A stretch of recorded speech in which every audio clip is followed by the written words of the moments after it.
রঞ্জিত দা, হুম। আমার bank of বরোদায় একটা Kanyashree account ছিল, মানে জিরো ব্যালেন্সের অ্যাকাউন্ট। এবার অ্যাকাউন্টটা এখন পড়েই আছে, আমি ওটাকে চাইছি জেনারেল অ্যাকাউন্ট করে নিতে। আমাকে কি করতে হবে তাহলে? প্যান কার্ড, আধার কার্ড নিয়ে আরেকটি সিম্পল একটা এক পাতার ফর্ম আছে, কাস্টমার রিকোয়েস্ট ফর্ম। সেই ফর্মে ওখানে একটা টিক মারতে হবে, request to request to convert my account from minor to major, এখানে ক্লিক করতে হবে।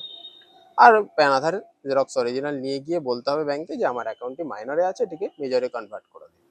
সে সহজেই করে দেবে। এটা হতে কতদিন সময় লাগে? যেদিনকে জমা করে দেবে তার পরদিন থেকেই সেটি অ্যাক্টিভেটেড। আচ্ছা, আমার অ্যাকাউন্টটা কিন্তু বেশ অনেক দিন ধরেই আমি কিছুই করিনি বা কোনো ট্রানজাকশনও নেই, অ্যাক্টিভ নয়, কি হবে তাহলে?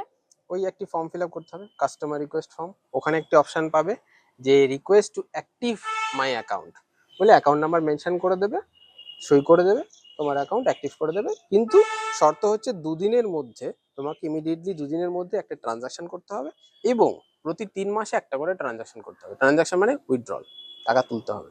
ওকে, থ্যাংক ইউ। ওয়েলকাম।